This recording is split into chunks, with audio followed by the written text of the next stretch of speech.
Welcome to Season 3 of Purposeful Empathy. My name is Anita Novak, and this show is all about amplifying the voices of people around the globe who believe the world needs more empathy and are doing something about it. This episode was brought to you by Grand Huron International, an on-demand coaching provider for individuals and companies. Thanks for watching. Enjoy the show. Welcome to a new episode of Purposeful Empathy. Today I'm joined by Kaitlin Ugolik Phillips, who is a journalist and editor based in Raleigh, North Carolina. She's a proud graduate of Elon University and the Columbia University Graduate School of Journalism. She is the author of Future Feeling. Get that right? Like this. Building an Empathy in a Tech-Obsessed World, which I have so enjoyed reading. When it came out last year, Newsweek called it a must-read nonfiction and said, Phillips presciently probes the impact of technology on empathy and lays out what we can do if we're not willing to give it up. Welcome, Kaitlin, to the show. Thank you so much. It's great to be here. Oh, I'm so happy to talk to you. I really care deeply about the issues that you talked about in the book. And I guess I want to start with, why did you decide to write it? What inspired you? Sure. So as an elder millennial, I basically grew up with social technology and kind of seeing it evolve and experiencing all the different levels of it, from LiveJournal and Zanga to AIM, AOL Instant Messenger, and then, Facebook, Twitter, MySpace, RIP. And you can hear my daughter in the background. So she's somewhat of an inspiration now as I continue my work. She wasn't here yet when I wrote the book, but I basically just kind of had seen that evolution and had so many experiences of essentially living life online where empathy seemed to just be something that could have just made those experiences better for everyone involved, and just didn't feel like part of of that world. And at the time I was working at a financial magazine and writing about technology and all of these, everything from social technology to, just like Internet of Things, refrigerators that can talk to you, that kind of thing. And I just started to think, as technology is clearly just going to continue to accelerate, who, if anyone, is thinking about the role of empathy? And is this just going to get worse, or are we going to be able to make it better? And I bought a couple of books that I thought might answer that question, and they did not. And so I thought, well, I have these 2 degrees in journalism. Maybe I should try to write that book. So that was the inspiration. So that begs the question. As you were doing your research, you certainly spoke to some of the most interesting experts out there at the sort of intersection of technology and human emotion and empathy in particular. What did you learn that gave you hope? And what did you learn that really kind of gave you pause? Let's start with the pause so I can end with the hope. A lot gave me pause. I think probably one of the biggest things was learning more about facial recognition, AI, and the way that from the very beginning, there's just been this gap with people of color, that these algorithms were taught how to recognize faces using mostly white male faces. And, you can just look at that in a vacuum and say, oh yeah, obviously diversity is important, but then it started to play out in ways. The example I use in the book, or one of them, is a Google image search I think the search was for gorillas, and in the images came up pictures of Black couples. And then in the reverse, Black folks and other people of color having issues getting facial recognition systems to recognize them as people. And those are just the starkest examples of how did no one think of that? Or did they think of it and just decide that it didn't matter, Right. So that definitely gave me the most concern and the most pause. But then on the flip side, I found a lot of hope in pretty much every interview I did, especially when it came to the people who are working on ways to teach kids how to think about empathy from the start as they learn to use technology. And also with virtual reality, I think what gave me the most hope there, and a lot of the book is about virtual reality, and I talk about a lot of ways that it's being used to kind of inspire empathy in people for groups that they're not part of. But I think what gave me the most hope was actually talking to Dr. Courtney Cogburn, who is a sociologist and doing a lot of research on this. And the way that she and people like her are making sure that that research is not acting like this is a magic bullet, is really focusing on, okay, what is the actual usefulness of this? Can we actually quantify that it helps people show more empathy, and does that empathy lead to action, as opposed to just making you feel good? Oh, now I've had this VR experience and I understand what it's like to be someone else in the end. So the behind the scenes work that's being done on the sort of race and gender level of like diversity and inclusion initiatives, and do they really work? And then on the teaching kids how to use tech with empathy, gave me a lot of hope, but it's still so early. So it's hard to talk about because there's not a ton of real world examples, but I just want people to, my hope with the book is that people read about some of these things and think, okay, we can't see that happening yet necessarily, but it's good to know that someone is thinking about it and working on it behind the scenes. And, you know, we can try and support those efforts for a better world.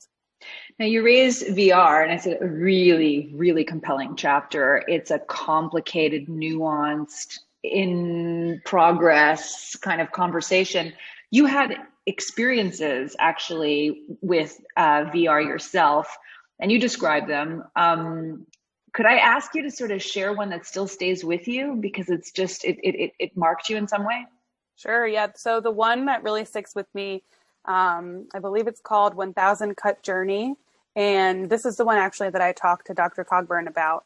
And she and I actually did an interesting interview. We were both on Science Friday, and I was talking about the book, and then she's there to kind of give a little bit of a counterpoint to my hopefulness, but in the end, it kind of ties together. So I recommend listening to that as well. But 1000 Cut Journey is about a young Black man who kind of grows up, and you, for the most part, play as him. It's a full body virtual experience. So you put on a haptic backpack and hold these controls that become his hands. And then you also have the headset. So you're seeing what he's seeing. And the most striking thing is, you know, the first time that you look down at your hands and, you know, you see the hands of a young Black boy, because that's, you know, what you are. And just something about that, like that connection between all the senses and that sort of embodiment really kind of puts you in a space to, I think, to trigger more empathy. Now, then that's where you get into, you know, that doesn't immediately make you not racist. It doesn't change everything about, you know, but if you're kind of predisposed to be interested what it's like to be someone else and really curious, that can really kind of take it a step further. And so that one definitely sticks with me, because I came out of that experience not feeling like, oh, now I get what it's like to be a young Black man, but like, oh, that experience is so different from mine. I'm never really going to understand, but what can I do in terms of empathy and action to, you know, get closer and to help in some way. So yeah, it was really fascinating. I loved when you described that in the book. So thanks again for sharing it with our viewers and listeners. What can individuals do to make empathy a bigger part of their social tech experience? So the biggest thing sounds like nothing, but is so important. And it's literally whenever something triggers a response in you, a tweet that you see, a Facebook post, anything, is to just take a minute and take a deep breath before you do anything. And it's essentially mindfulness. Everyone's telling you to do this all the time, but that really does help clear the way for empathy. And there's a lot of research on the fact that when you're heightened and you're in that fight, flight, or freeze mode, your brain can't really do empathy. It can't really do compassion, concern. It's hard to get into those nuanced things. And so the social culture makes it so that you feel like you have to say something about everything and right away. So you can be part of the conversation, or so you don't miss out, or so you can get more followers and clout or whatever. But taking just a minute to take a deep breath, calm down your nervous system a little bit, can really help, like, remind you that there are other human beings on the other end. So that's just the most basic thing, is what can you do to kind of regulate your nervous system to help the compassionate, empathic part of your brain come back online. Now, is everyone going to do that? No. Go ahead. Well, so it's so alive for me, and I want to come back to the question in case you have other suggestions. But just the other day, my fabulous social media coordinator sent me an email saying, I just saw somebody post a comment. I've taken it off. Do you want me to unfriend them? And it was a woman who used to report to me, and she had another line of reporting. This is like 10 years ago, more than 10 years ago. And over a period of time, the relationship, at work didn't go in the right direction, and we had to let her go.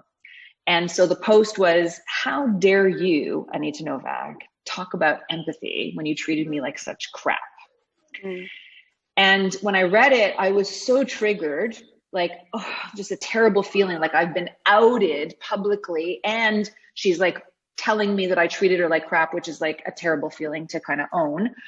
And it just so happened that it was early in the morning, and my husband and I were going to the gym together, and I spent the time kind of like working it off, but it took like half an hour or more to kind of like calm down from what it felt like for me viscerally, mm-hmm. to actually get to a place of, wow, if she's done that 10 years later, it really must still bother her. And I ended up she was blocked, so I couldn't reach her through my Facebook page, but through my husband's Facebook page, I wrote to her and I say, I got your message. And if ever you want to talk, because you want to find some closure, or you have some things that you want to share, I'm ready to listen, and I'd be happy to have a conversation with you. I haven't heard back from her, but it's so alive for me because, I mean, I don't know if anything will come of that, but I expect that I'm going to have some like really toxic social media at some point, and I'm not sure how I'm going to handle that. Like, I'm not super popular yet, but I just think the minute there's any notoriety, like, I don't know if you've experienced that. Like, have you been whiplashed in any way, and how do you manage it? Interestingly, since publishing the book, the only place I've seen things like that is in reviews or direct emails to me. And it's typically just like, why was this book not about something else that I think it should have been about instead of what it was about? So that's a little bit easier to let go of. But back when I started thinking about writing the book and starting doing the research, I was involved in a lot of situations like that. I was in a lot of Facebook groups, big groups of writers, big groups of feminists, big groups of, activists in different ways.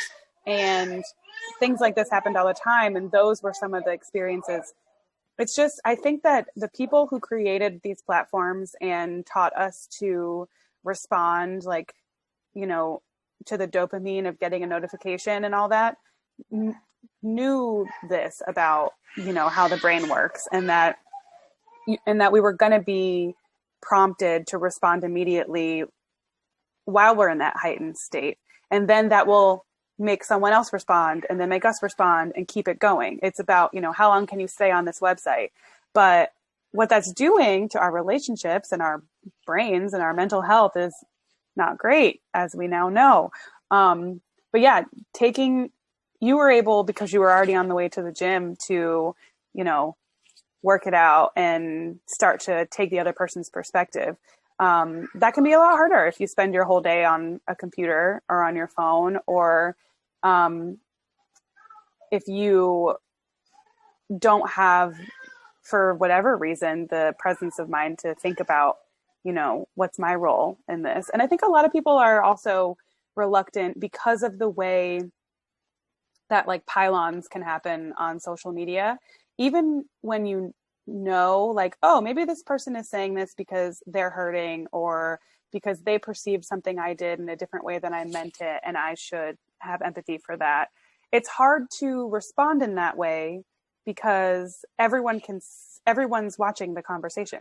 If you're not doing this in DMs, and then you have more people who can either misunderstand or have a different perspective. And so in some ways, and I talk about this in the book, it's like, well, then these places just aren't the places to talk about important things. But this is where a lot of people live, especially over the past year, with the pandemic. People are literally living their lives on these social networks. That's not really in question anymore. So we have to talk about these different ways of communicating there and remind ourselves to take those deep breaths and to maybe, I love that now we have mute options on some of these platforms instead of blocking and unfriending, because you need to take a break from someone, mute them. You're still friends, on the platform, but you don't have to see what they're doing. If you notice that a certain account or type of content is triggering, negative responses in you or making you feel like it's harder to take another perspective, you can curate that. You don't have to follow everyone all the time. And I think sometimes we need to hear that because it can feel like, a lot of this stuff is mandatory. Now, so I love what you're saying, right? Take the mindful moment and pause and see whether or not you can recalibrate, the fight or flight, stimulus.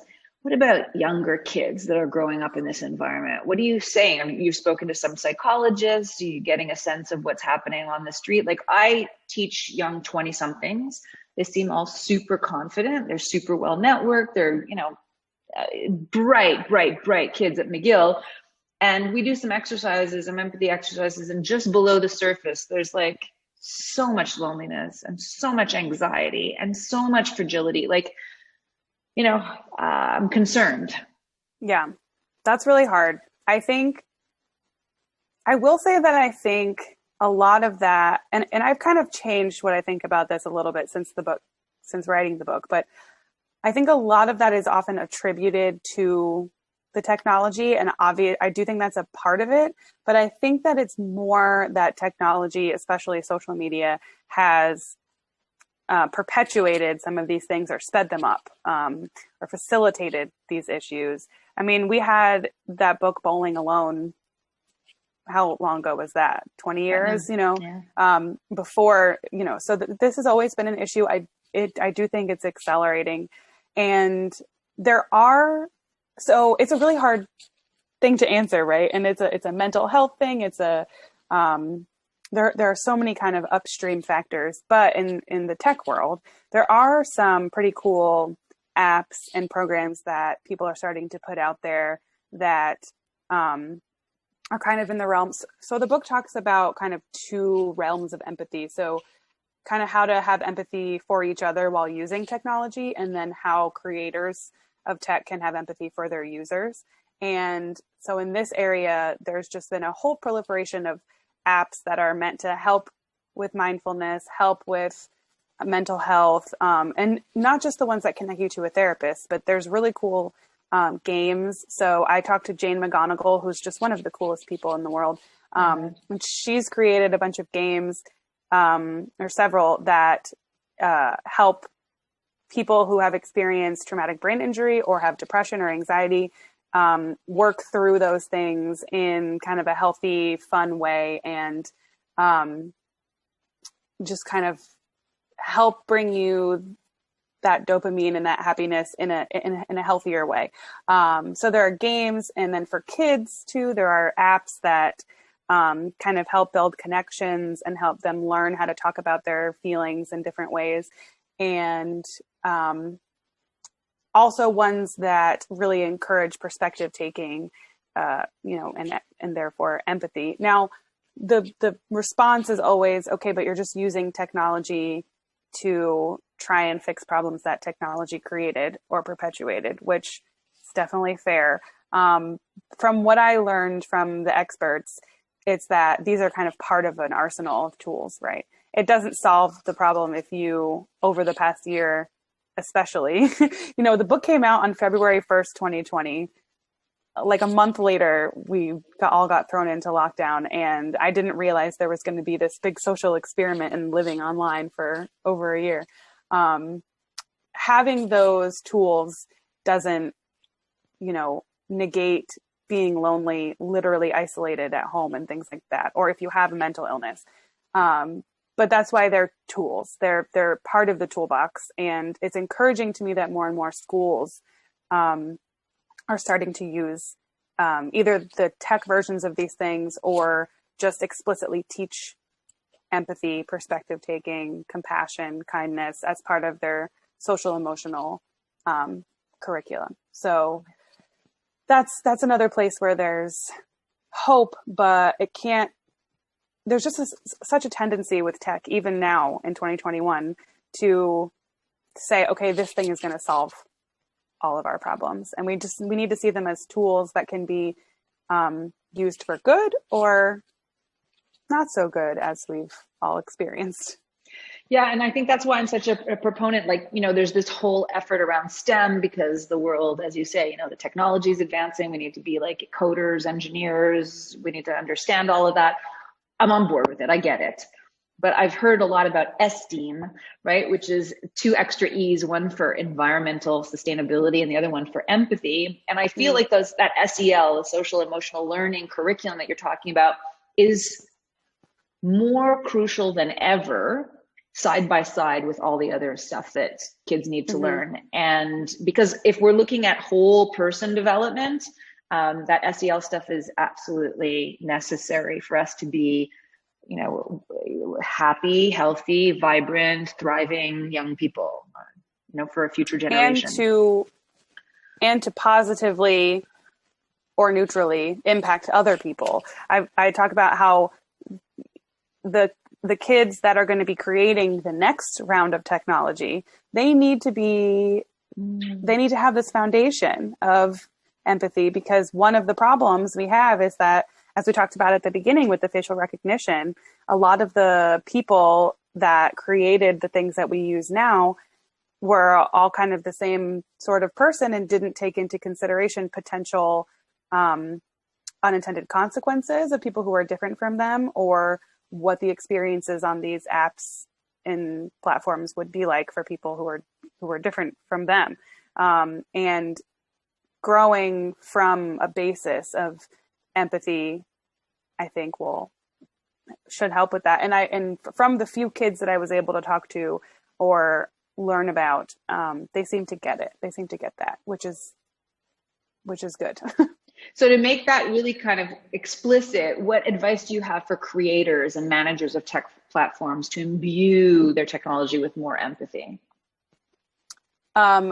You probably have great ideas, but you need to open up that table and to people who aren't like you, because that it's good for empathy, but it's also just how you make great stuff that works and people like. You need to have people at the table creating things with you who look different from you, who come from different backgrounds, who experience the world in different ways, so that you create something that can feel safe and useful to anyone. I think about recently, there was an issue with Slack where they decided, okay, now we're going to let you message anyone using their work email address, even if they don't work with you.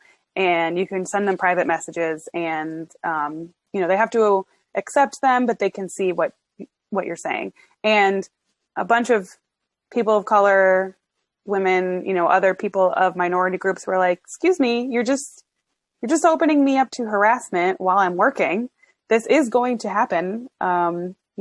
It's on Twitter, on Facebook, everywhere else it happens. And the people at Slack essentially were like, oops, we didn't think of that. Come on. At this point, what do you mean you didn't think of that? We see that that's what happens.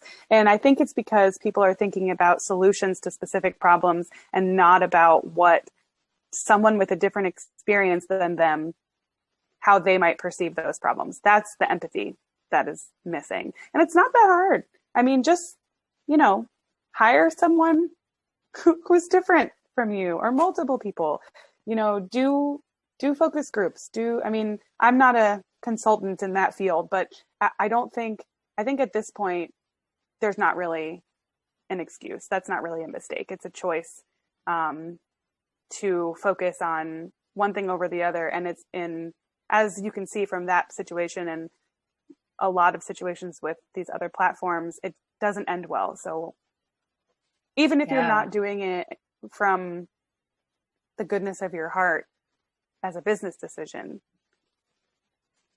get on board with empathy.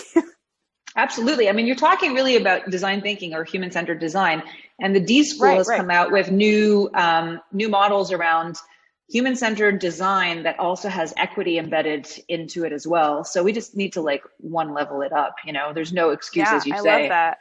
Right. And it needs to not be, I think a lot of this, the whole diversity and inclusion industry has kind of been siloed off from development and UX and all that. And that just doesn't make sense. It needs to, but I love hearing that having that equity piece is starting to get woven in, because you're talking about human beings, by the way. When you talk about these things, it's not just like something to check off a list. You're talking about the other human beings you work with and who are going to be interacting with you, and who are just trying to live their lives and might have a different experience. So for some people that's obvious. For some, they need a little bit of empathy training, and that's fine. That's why people are working on these things I wrote about in the book. Yeah. And so we'll make sure I'll send you the link, but I'll also include in the description below so you can learn more about that kind of design thinking. Speaking of the human factor, I love now, it's been, half a season where I've been asking guests to share a story if one comes to mind. And I love them. They're so juicy and so beautiful. Not to put any pressure, of course.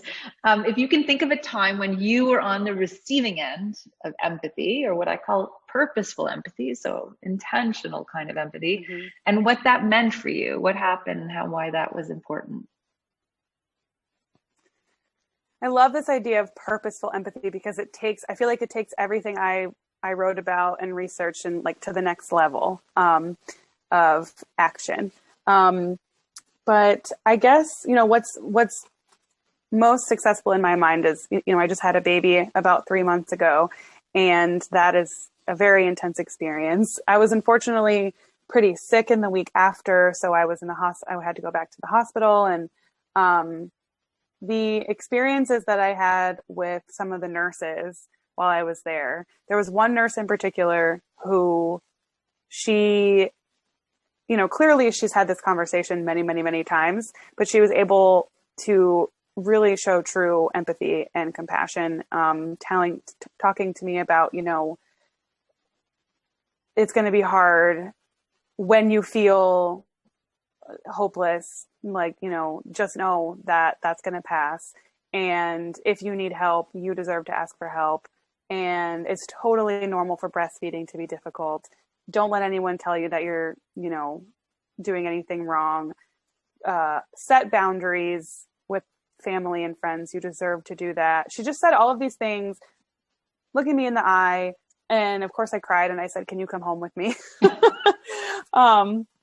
But that was just she really went above and beyond, not just taking care of me physically, but being sure that before I left, I knew that someone really cared and thought it was important to remind me of my worth as an individual and not just a mom, before I headed home with my tiny baby. So that was a really powerful moment of empathy that I don't think I will soon forget. Well, I'm feeling emotional resonance. I'm feeling empathy with you as you share that story, because I can so imagine how powerful that conversation was. Yeah. But you give me